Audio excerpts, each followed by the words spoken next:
Lagyan natin dito. Ayan.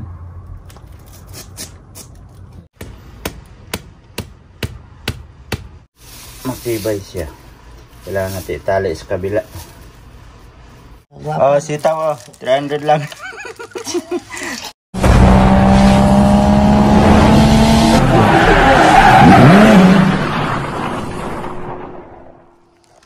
Yo, what's up mga ka-idol? Panibagong araw, panibagong video na naman tayo ngayon at welcome back naman mga solid ka-idol natin dyan sa ating munting YouTube channel. At magandang umaga po sa inyong lahat. Saan man sulok kayo ng mundo naroroon. Napakaganda dito oh. Ito magandang taniman mga ka-idol oh. Ang lawak.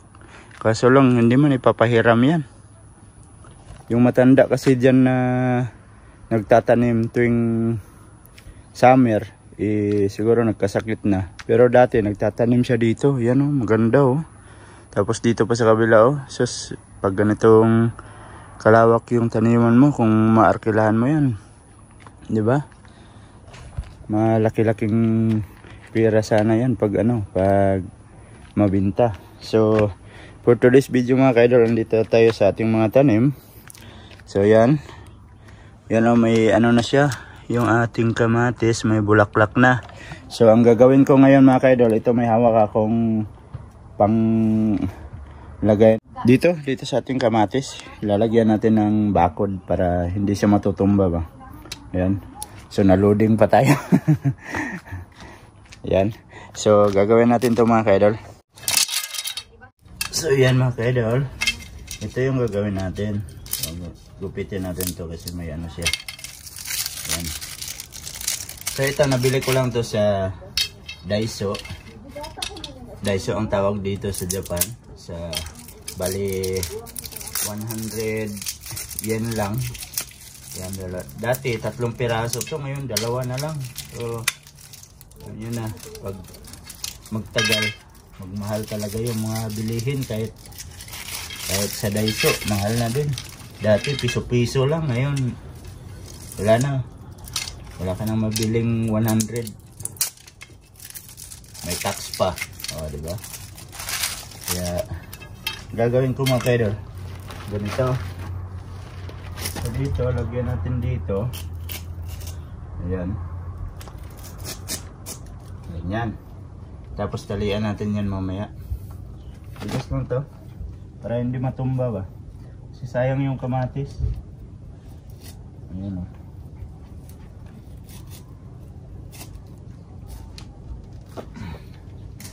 Dikit natin konti. Oops. Ayan. Okay. Sobrang baba naman. Pupupin natin yan mamaya. Tapos dito, para hindi siya matumba mga ka-idol ba. Kasi sayang. Ito buto lang to ng kamatis na yung mabibili sa mga pamilingkihan. Kinuha ko. Tsaka binilad ko siya para matuyo. Tsaka ko ipinunla sa maliit na lagayan.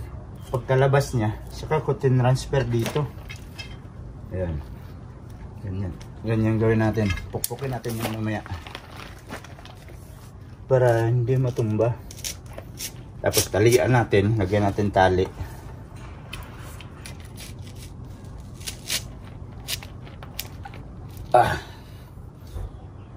Ayan. Bawa tayo ng pamukpok mga ka-idol. Hanap tayo ng pamukpok. Ayan, shout out sa inyong lahat dyan. Ayan, ito. Ayan. Pukpukin natin yung ating ginawa.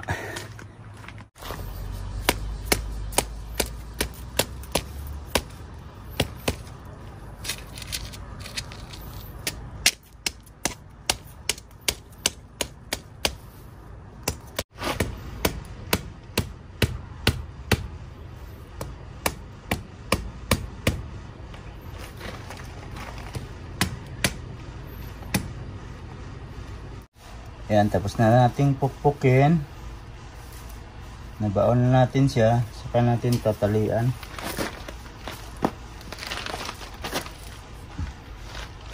Yeah. Unahin natin dito sa baba. Para hindi siya matutumba, no? Ayan. Talian natin siya. Oops. Diba?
Tuloy na lang natin. Oops. Saan ba banda to? Yan, ganyan. Abot na yan.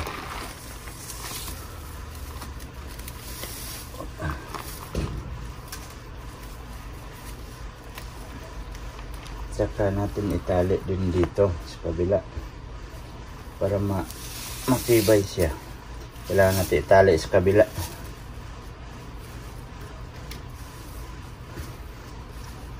Daming lamok nangangagat. Oh. Saka hilain mo dito. Oops, kailangan pantay. Uy. Ayan.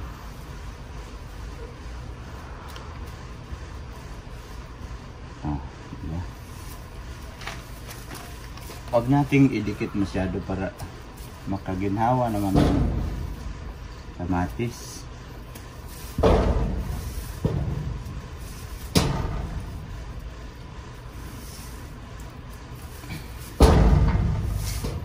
Diba?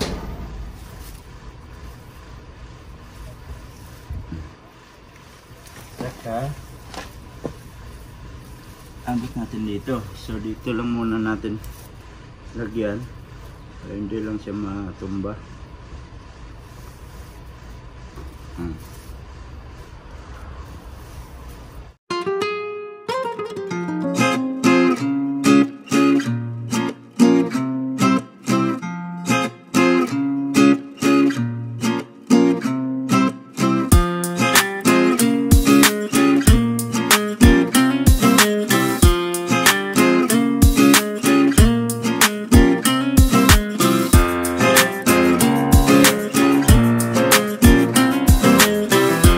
Alright mga ka-idol, at tapos na ako sa aking ginawa dito. So yan na yung ating ginawa. So pinutol ko na lang yung video kanina kasi pag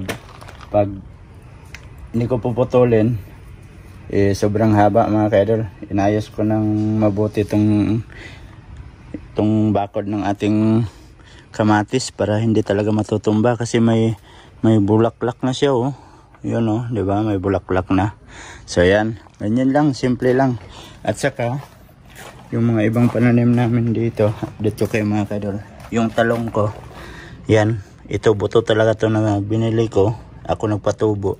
So malaki na.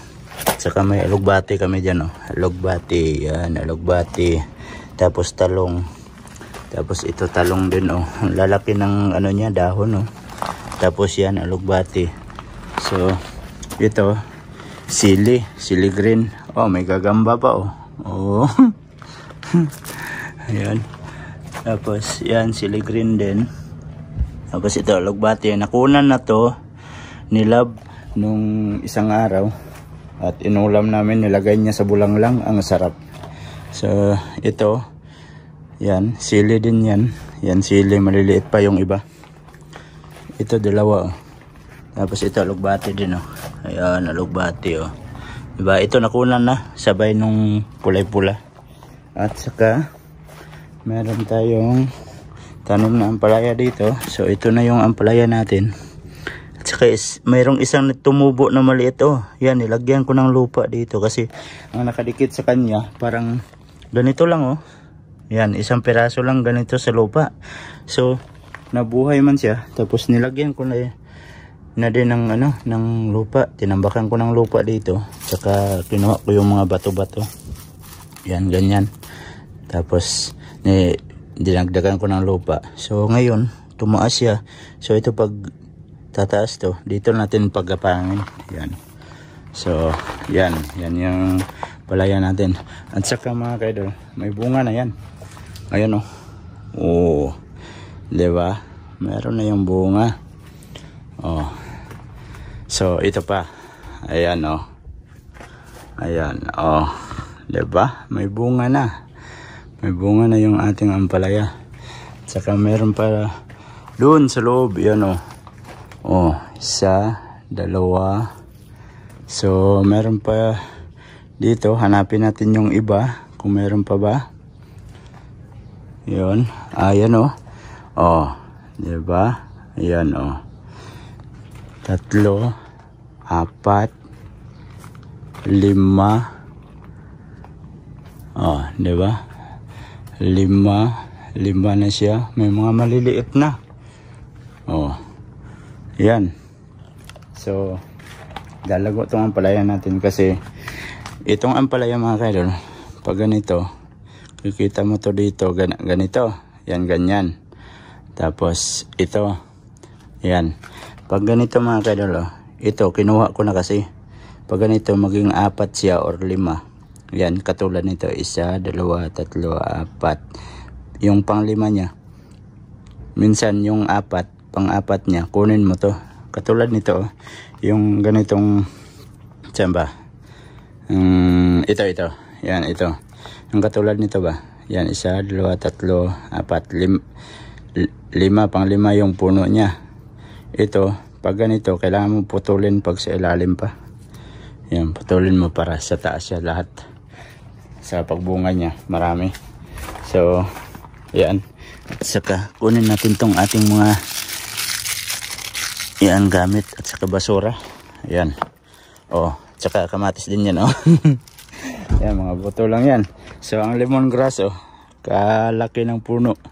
Diba? Pinapatay ko yan pag pag sobrang laki na. Pinabibigay ko lang to sa sa mga kamag-anak namin doon sa may matsasaka. So shout out sa kanila kung sinong gusto na naman ito para mabunot ko na naman to. Pinapala ko yan at saka pinamimigay sa kanila. Saka yung sitaw namin dito, ewan ko kung anong nangyari dito, bakit ganito. So ito, huling tanim na to, pangalawang tanim ko na yan. Yan, gumapang na yung pangalawang tanim. Yung una parang naano siya, ewan ko anong nangyari dito. So may abono naman yan. Tapos in-sprayan ko na din yan. May mga spray yan. So ito, hahabol na to. Yan, hahabol pa yan. So ito, unang tanim. So ngayon pa lang siya gumapang. Oh. Parang na, baga sa Bisaya pa na siya, na ihid. Ayan. Ito, tumubo lang tong kusa dito. O yan, mataas na. Pinabayaan ko na lang. Baka angat pa yan sa taas. So tutulong pa yan sa ating bunga ng sitaw. So lapit na yan. Oh, yan, ganyan. Oh, diba? Tsaka dito may siligreen din yan. Oh, ayan, may talong pa ako dito. Oh, talong pa yan. May bulaklak na yung talong. Oh, diba? Diba? So itong talong kailangan diligan natin araw-araw kasi matakaw sa tubig. Tsaka ito kailangan ng kunan to, itong kangkong na to para magkapal siya. Yan, mamaya siguro kukunin namin to, sayang kasi. Hoy, andito ka na naman. Oh, yung paro-paro. Saka ito silig, yung ano ba yan? Bell pepper. Ayan, kulay green. Ayan. Tapos yan yung ating mga pananim dito na tusta sa init. Yan, yung rosco, ang ganda pa naman ito na yung dahon niya. Tapos marami kasing iras. Kaya diniligan. Tapos inisprehan para mabalik yung dating sigla ng dahon niya. Yung DC ko din dito, nagpalit na ng dahon. Yan o. Nalanta na yung iba pero hindi ko pinuputol para hindi masira yung sa puno. Ayan. Hayaan ko na lang siya. Pag magkulay brown na siya, saka natin kukunin. Tulad nito. Saka natin siya putulin. Kasi may bago siyang mga dahon. Ayan. Tapos, nawala na yung bulak ng ng million flower. Maganda din yan. Kulay pink. So yun ang aking ginawa dito. Tinding pawis ko man. Pasok na tayo. Alright. Sitaw 300 lang. 300, sino bibili? Ha? Sino bibili May bintang sitaw dito. Diba? May harvest na Ito, tanim ni Tito Aril to. Tanim ni Tito yan. Diba? Sariwa yan, kagaya nung tendera. Sariwa. Ayan. Na sila.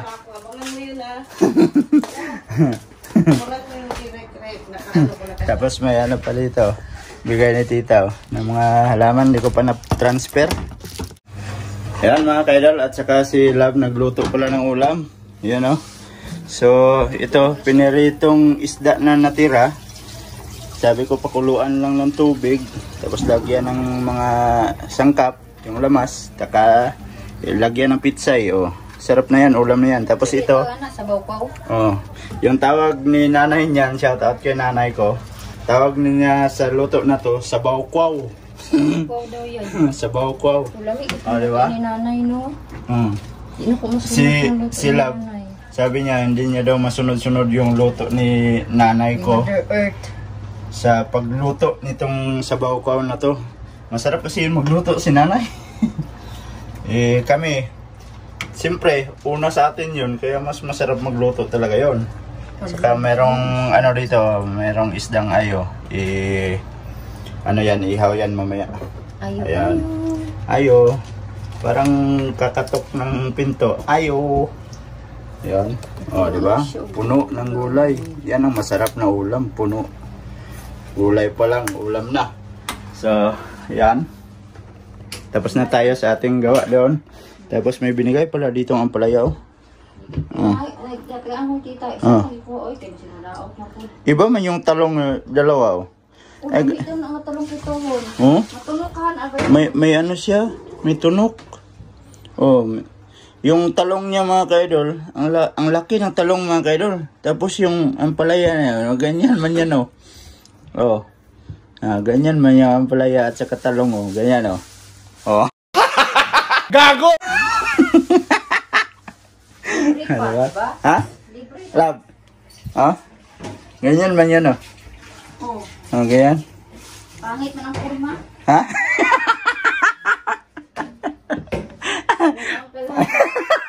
Pangit daw ang forma, sabi niya. Ha? Sarap daw na talong. Ito kaysa itong pangatalong. Yung matataas.